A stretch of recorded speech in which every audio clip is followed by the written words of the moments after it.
Hi there. You're listening to Gift Biz Unwrapped, episode 187. People were reacting towards it and saying, this is great, this is awesome. And I'm like, whoa. Attention gifters, bakers, crafters, and makers.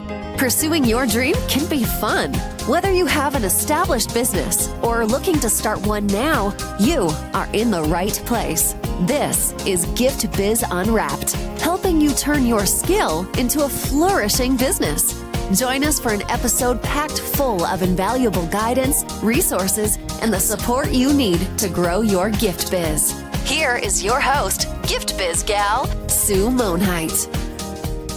Hi there, it's Sue, and I'm thrilled that you're joining me today because I have a little bit of a different episode and guest for you. But before we get into all of that, I want to make sure you're familiar with my free Facebook group called Gift Biz Breeze. It's a place where we all gather and are a community to support each other.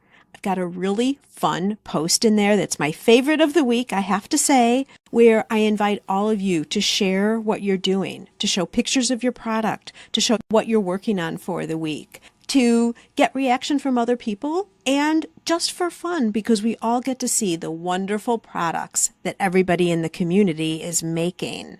My favorite post every single week, without doubt. Wait, what? Aren't you part of the group already? If not, make sure to jump over to Facebook and search for the group Gift Biz Breeze. Don't delay.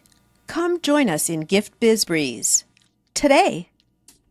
And seriously, you're going to want to jump in if you aren't there already, especially right now, because I have a certain special holiday promo for you that's only happening in the Breeze. It's an opportunity for you to share your creations with other people and get some holiday sales. That's all I'm saying here. Details await you in the Breeze. Okay, so let me tell you about Frances, our guest today. We met just by happenstance, and as you often do when you meet somebody new, you just have some small talk, ask a little bit about, what you're doing, why you're at a particular event, etc. Well, it ended up, I found out that she is an up-and-coming artist, and I gave her a little bit of a challenge. She not only took on the challenge, but circled back to me and told me what she did. And I thought it would be so interesting to talk to somebody who's just starting their journey, but is coming with a wealth of knowledge and experience from other areas. So she has a lot of things that she can show us and teach us and talk with us about too, that she's now applying to this new budding business of hers. So without any further comment on my side, let's get into the interview with Frances.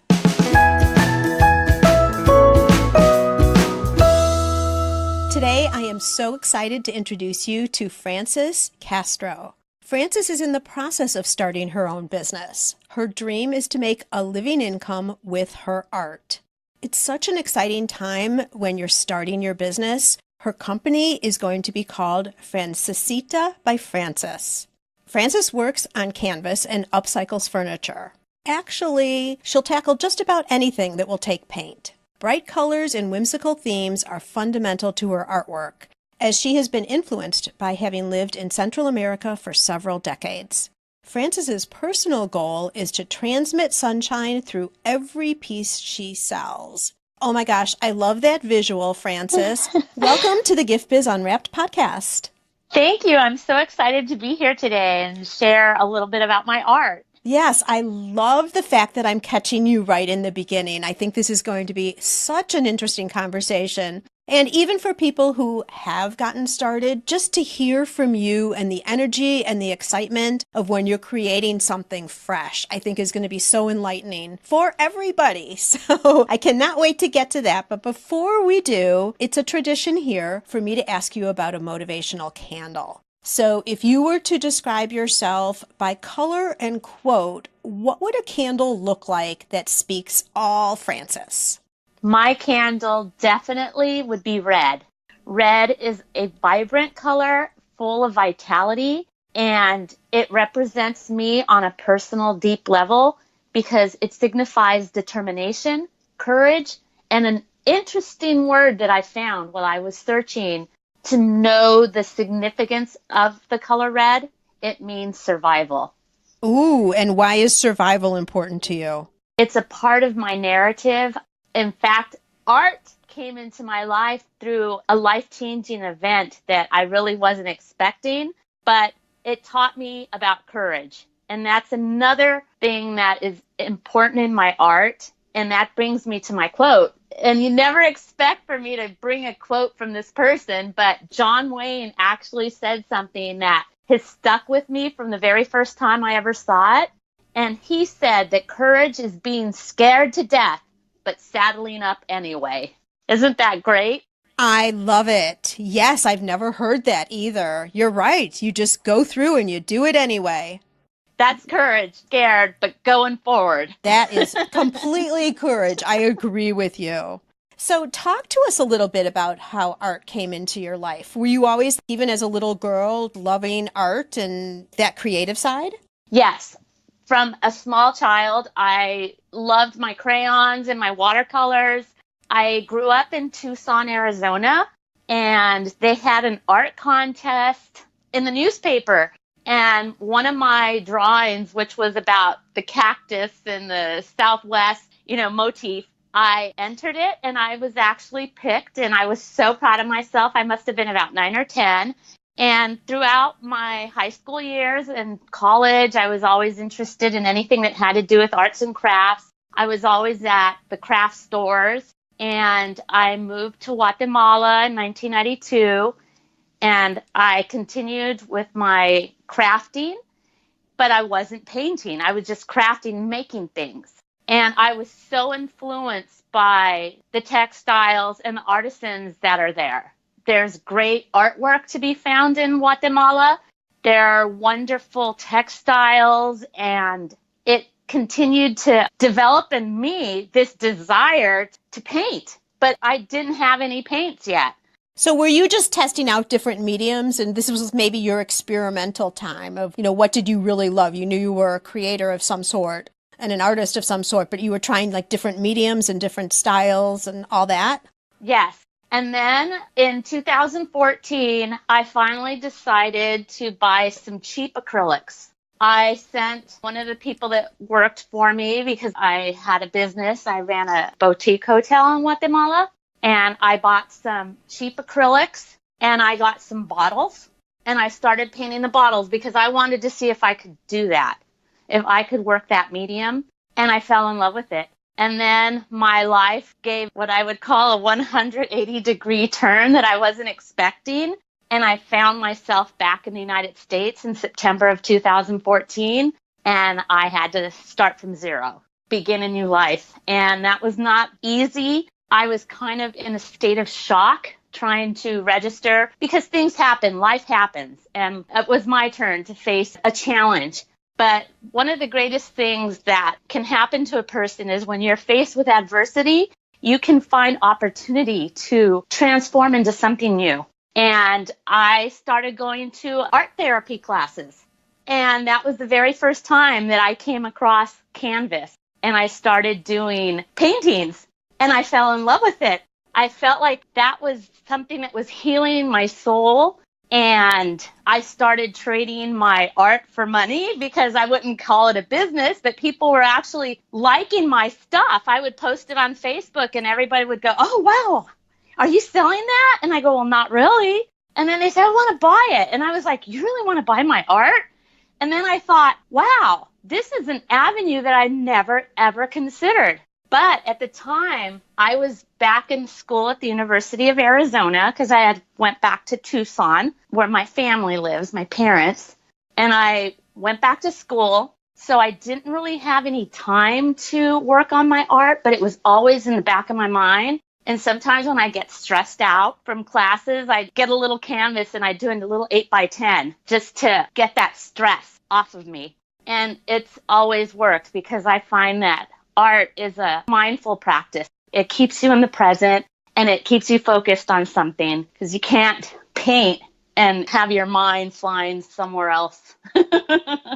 Right. That's so interesting to me because there's two things that you're talking about that I kind of see from people who find and gravitate to a creative career at some point. First off, a lot of times it is where there's a point of conflict in a life. Something happens that really upsets the apple cart, if you will, and it forces you to think differently or see differently that you might not have if everything had gone smoothly. Exactly. So in a way, although, I don't know the story behind the situation, but in a way, I'm sure you would have rather not had all of that turmoil, but it's brought you to potentially a better place. So I suggest to people who are listening to think about that too as they're going through their life and when something is really traumatic and there's a point where you could change, to be open to some opportunities, because that's, Frances, what it sounds like you did. You were open to those opportunities. Exactly. The other thing I just wanted to say real quickly is you talk about art therapy. You can probably speak to this way more than I can, but I continue to hear how working with your hands and creating something that's coming from within, that's your soul, because it's your style, it's your way of expression, can be so healing. Yes, exactly. I didn't even know art therapy existed. I was in therapy sessions, and my counselor, she saw in me that creative spirit, and she recommended art therapy. She goes, "Do you like to paint? Do you like to sculpt? Do you write poetry?" And I go, "Well, I've always wanted to paint. I think I can do it." And she was the one that sent me to these therapy sessions with art. I was there for a year painting, and I went like 3-4 times a week.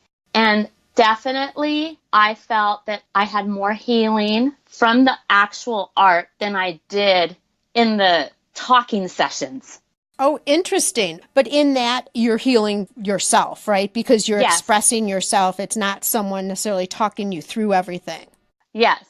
I was able to express through the medium of acrylics and the canvas what I was going through. It was like a storybook. As I look back, because I have photos of all the pieces that I created during that time, and I can actually tell a story of my healing process from the beginning to the end. That's so interesting. I don't want to discount that at all, but I want to move on then now into, so you started creating, you were putting them on Facebook just to show people what you're up to, right? How shocked were you when some people came back and said, "Hey, can I buy that from you?" I was completely shocked. I thought that my work was okay. I didn't think it was anything special. I liked it because I love bright colors. I love flowers. I love whimsical motifs, and I like things to be fun. And people were reacting towards it and saying, "This is great. This is awesome." And I'm like, whoa. And then, some of my Facebook friends, they said, "I want it. Will you send it to me?" And we had to discuss a price. And so I was like, what do I do? How do I do this? How do I go about charging something that I made? And I just spit out a price, and they said, "I'll take it." I found myself selling my art. It was a mind-blowing experience for me, but it also created in me that question, could I do this for a living? Right. I mean, it validated to you that other people wanted what you could create. Exactly. And now I'm starting to develop that idea. I just opened up an Etsy shop just a few days ago.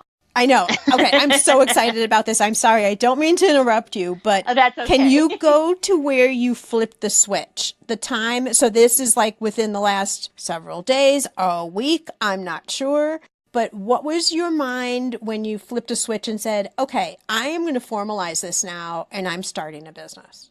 When I met you at the concert that we were at this summer in Ravinia, I felt like that was a sign to me.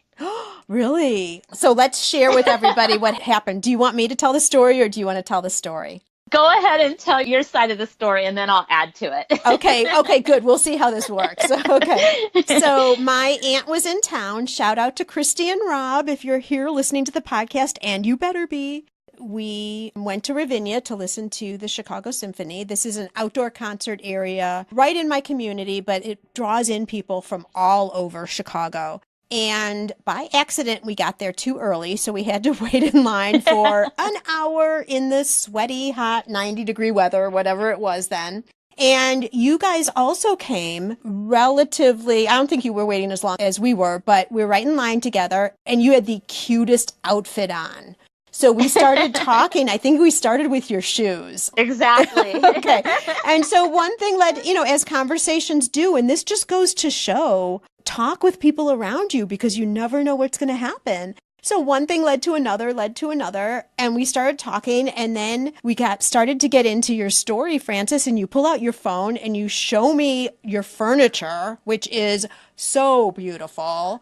I was like all over this. So then, of course, me with the podcast and what I do for a living, start asking you questions. Is this a business? What do you do? And like 7,000 quadrillion questions. And we left it that you were going to continue doing what you do. You were going to send me some pictures, and then we would see how it developed. And that has led to today when we're talking. What are you going to add to the story, Frances? Well, what I'm going to add is that up until that point, I wasn't really doing my art. I had done a stool, and I think I had done a painting, but I really wasn't thinking about going down that avenue because I just moved to Chicago this year and I'm getting settled. But when I met you and you asked me, are you an artist? And I think it had to do with my colorful outfit. And I was like, whoa. And so I started answering your questions. And then later on, I told my husband, I said, I feel like this is a sign that I should do this. Oh, I'm getting shivers over here. I love this. That I should actually go forward with doing my art. And I told you that I would have like 4 or 5 pieces done by the middle of September.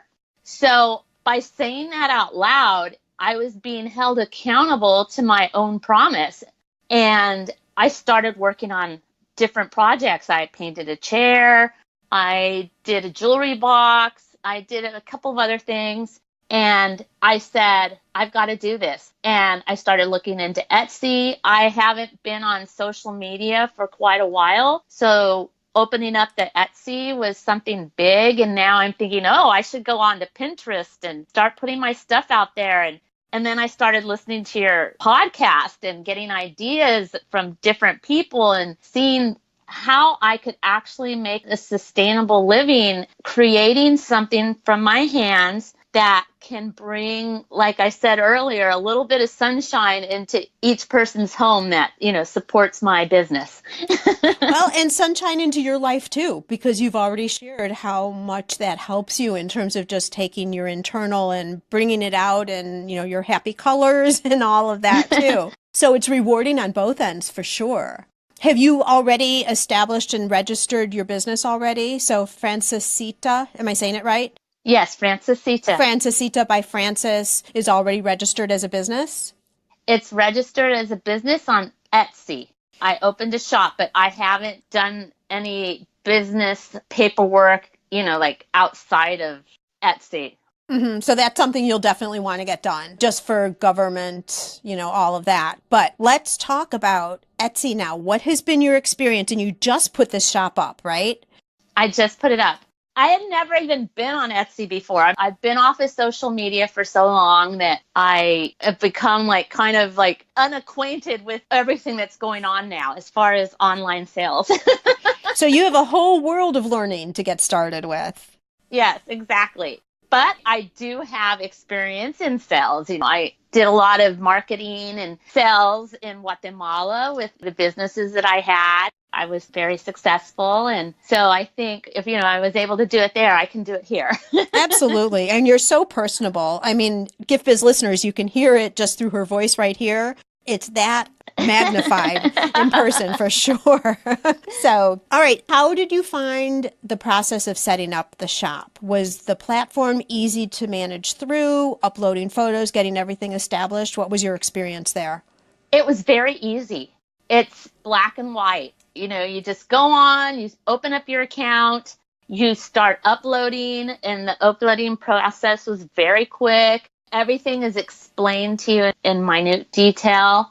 And I think I did it in like maybe under 2 hours. Oh, wow. That's wonderful. And so have you had any sales so far? Not yet. I put it up like maybe 48 hours ago.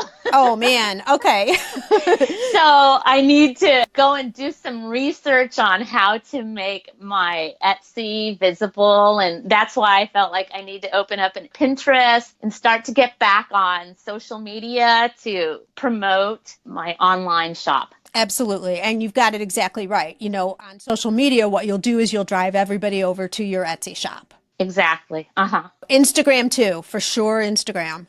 Yes, I'm going to have to go back. I've been like one of those people that I was on social media for a long time when I lived in Guatemala, promoting the hotel, promoting other businesses. But I left all that behind. And now it's like, oh, I've got to get started again. Absolutely. And I'm sitting here and I wish all of you who were listening could see this. And the very first thing I said to Frances when we connected here, I do all my recordings over Skype, but was, oh my gosh, I love the visual that I'm looking at right now. Right? The Francesita by Frances, just the imagery. And, I'm not sure if it's pink or purple. It's a little combination of both, but it's so brilliant and so bright and so happy. And I can see that all over social media. It's beautiful. Frances is going to share the motivation and how she came upon the colors of her logo right after a word from our sponsor.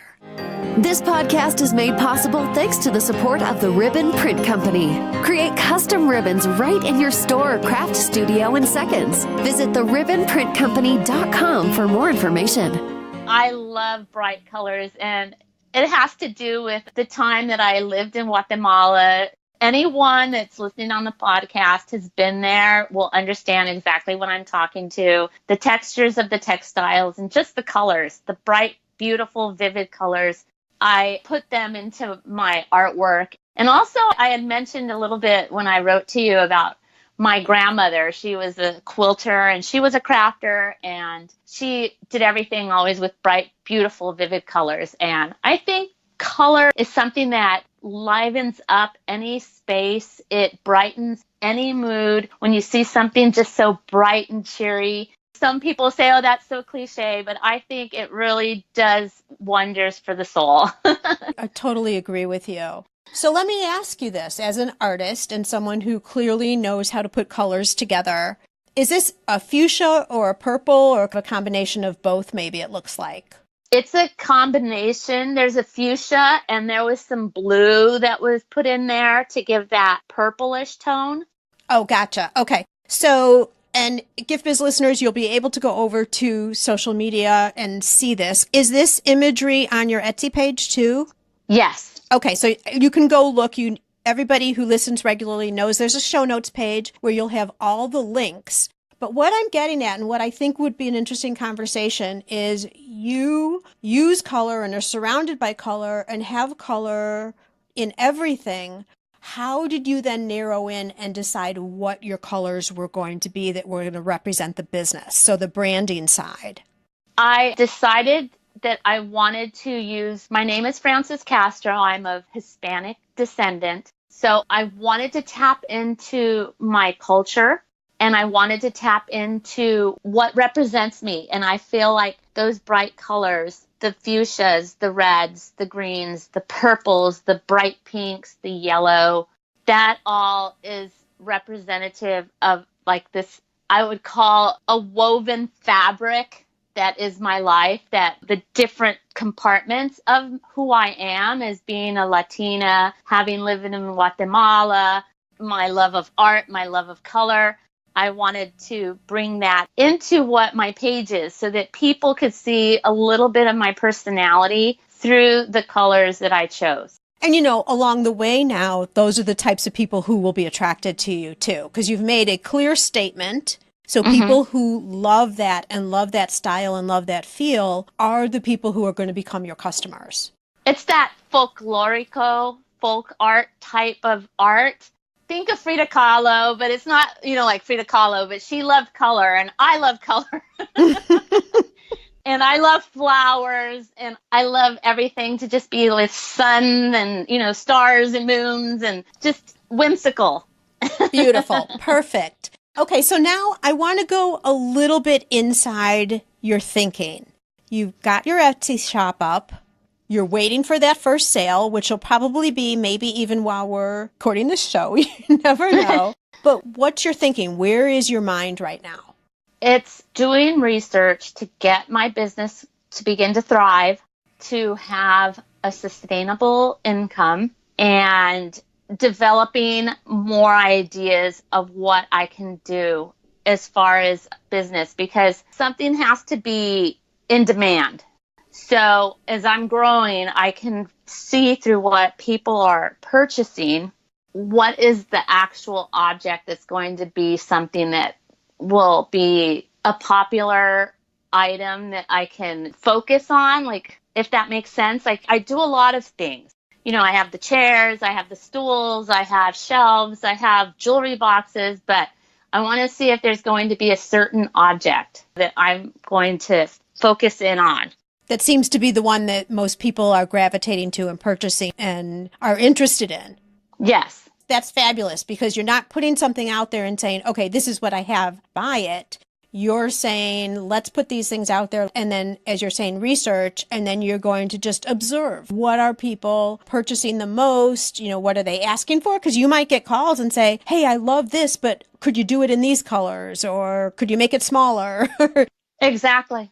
You never know what's going to come of it. So very interesting. I love that. And I also haven't heard through this whole dialogue just this recent part, like, what are you doing now? Where's your mind? Anything about it reflecting on you as a person, who you are. You're going to wait and see what the market wants from you, but it doesn't influence who you are as a person. So many times when people start a business, they associate themselves as their being to whether the business is successful. Like, if you hadn't sold anything, even for the first week, that doesn't matter. You still need to drive an audience to your site. But so many people would say, oh, I'm a failure. Oh, it's not working. None of that. You're in research mode. It's a great example. And we didn't talk about this before the show, but it's a great example. It's fundamental. When I ran the boutique hotel in Guatemala, one of the things that I learned is that I might like something. I might have a certain idea of how I wanted things to be, but I had to listen to my customers and take what I wanted and try to mold that into what the customer wants. Because obviously, when we're offering goods, we have to focus on what our customer is looking for. Perfectly stated. Let's talk a little bit about your pricing. So you kind of made up your Facebook purchase pricing because you weren't expecting that. That was coming out of the blue. Now you had a little bit more time to think as you're setting up your Etsy shop. How did you determine how you were going to price your pieces there? What I decided to do was take into account the time that I spent on each item, how much paint did I use.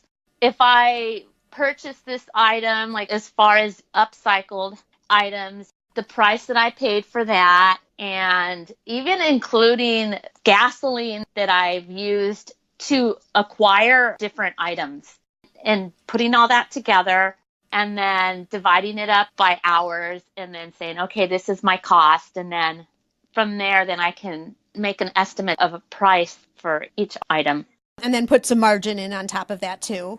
Yes, definitely. Some profit, because you're going after the living income, right? Yes. Sustainable business. Yeah. So I love that, because you also included some of the costs that people forget about, which is the gasoline. Or if you're having paint sent to you, let's say, instead of going out and getting it, what were the costs of shipping? So you had all of that. So those are a lot of hidden costs that people forget about frequently. And then they wonder why they're not making any money, because they're maybe just breaking even. What they make is what they sell it for, but it's just a neutral transaction. They're not making anything. Yeah, you have to take that into account. And then you think about, well, if I were working at a retail, what would be my hourly wage? Give myself a wage and include that to the estimate.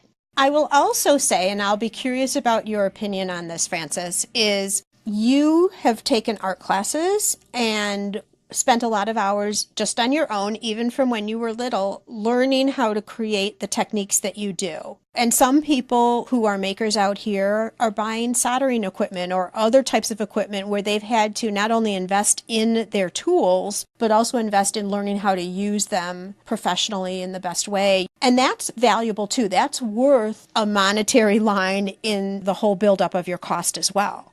Exactly. Does that make sense? Yes. That's something that you would have to take into account also to be able to break even. If you've invested in any kind of equipment, you need to break that down. Well, and I would imagine for you, it's paintbrushes. Paintbrushes, my paint. Cleaning your paint, yes. Cleaning of your brushes, like all of that is part of the cost of making the product. And at some point, probably replacing your brushes. I don't know how often they need to be replaced. And then also the technique, the time you've put in, the training that you've had to perfect your skill. All that has to be taken into consideration. And when you do that, and then you put your price on an object, that money will be replenished and you can keep rotating and you can keep moving that money, making more product and selling it so that eventually you'll see that growth, if that makes sense. Yep, I agree. Okay, I'm going to put you on the spot here a little bit with my next question. You sound very confident. You have had other businesses, so you're an experienced business owner, not necessarily with something that you create, but you know the whole system of business, etc. Have you had any fear or doubt or worry despite your courage? Every day. Every day. It's like I say to myself, what am I doing? What have I gotten myself into? You know? And then what's the next thing you say to yourself? Well, I'm already in the middle of the tornado, so I can just walk through it. I love that. I'm just saddling up and going forward on that horse, just like John Wayne said. There you go. And you know what? It's faith in what you can do. It's recognizing that, just as you were talking about earlier, even though it might be a little uncomfortable, you just still do it. You get up and you just go through with it. You don't stop. You don't give up. I think a lot of people give up right when they're on the cusp of a breakthrough. Oh, good point. Talk a little more about that. I feel like a lot of people, they set everything up. They had a great idea. They're all excited about it. And then they see that it's just like there's nothing going on. And then, they say, oh, I'll wait a little bit longer and nothing's happening. And then they just throw in the towel. And maybe just right around the corner, they were going to meet somebody or something was going to happen and they were going to have that breakthrough, but they gave up. And anybody that does something that's worth something, there's sacrifice involved. And people who have had success usually are people who have had lots of failures, who had lots of doors slammed on their faces. But they just kept going forward and saying, I've sent out 1,000 applications, or I've been to hundreds of auditions. You hear those stories all the time. And I feel like there's a lot of truth in that. I see it in my own life. When I went back to school, I know this doesn't have to do with art, but I went back to school and half of the time that I was there, I said, what am I doing here? And I just kept plowing through because, I'm obviously not a 20-year-old student. And to be in this world of young people and doing essays and papers and research. And I said, how am I going to get through this? Well, I have to brag a little bit. I plowed through and I graduated with a GPA of 3.95. I graduated summa cum laude. So, wow, congratulations. That's awesome. Thank you. So I feel like you're doing something. Don't give up. Don't give up on your dream. Absolutely. It is heartbreaking when dreams get crushed. And I see it in two places. I see it where people will just keep saying like they want to start the business. They are thinking of doing this. They want to write that book, whatever it is.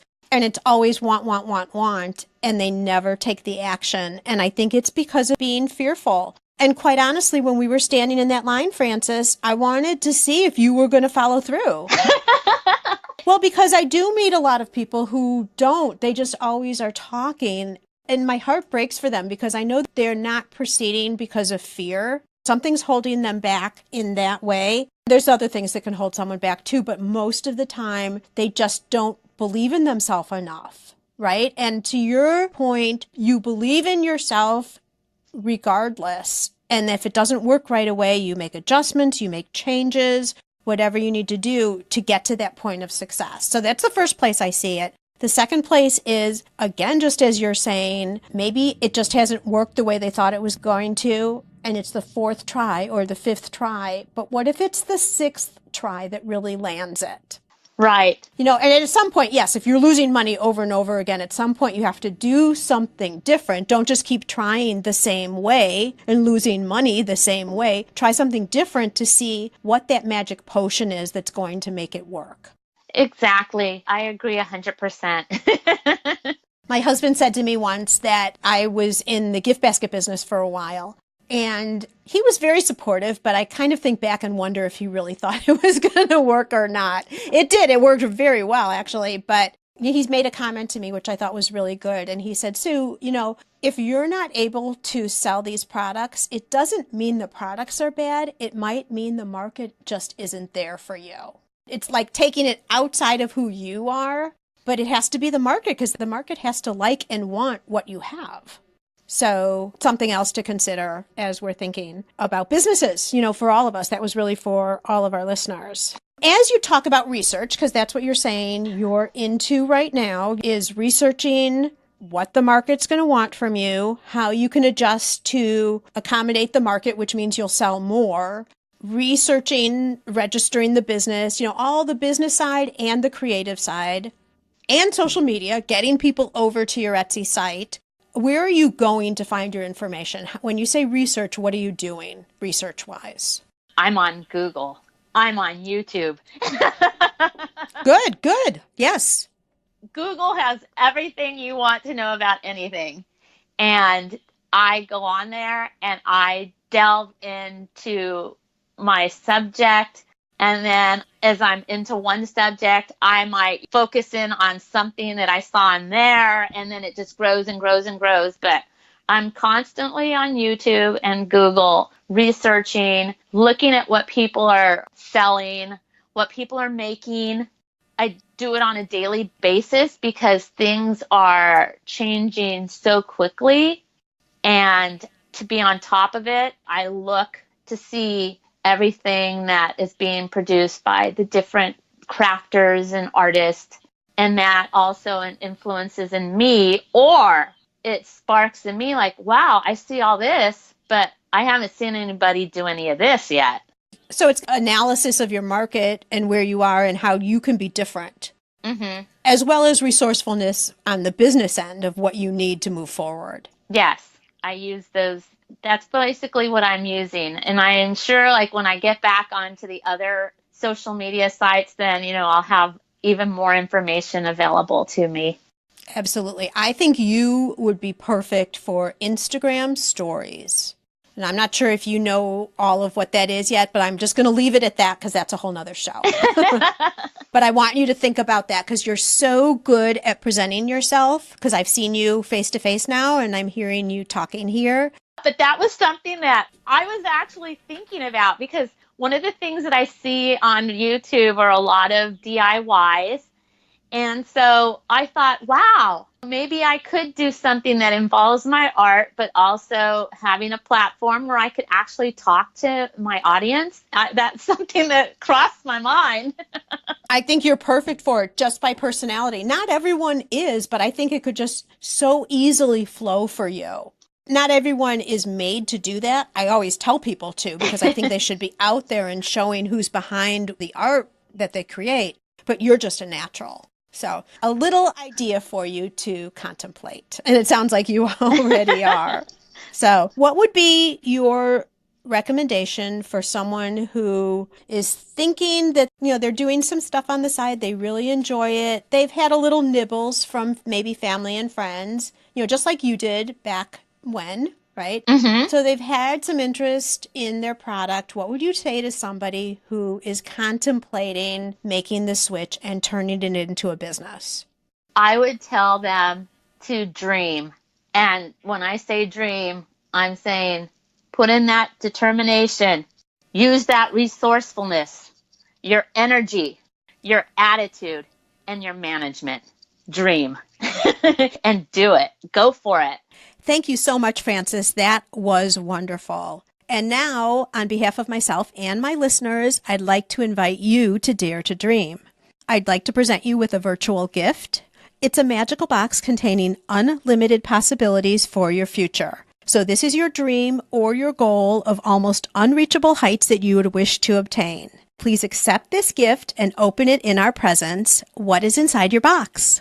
I would love to write a memoir that includes my art, that would be a visual experience of sharing what I've gone through in my development as an artist and as a person.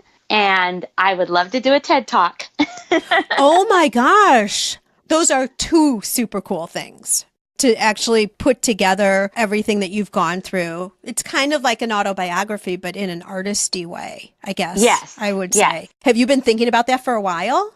I've been thinking about this for years.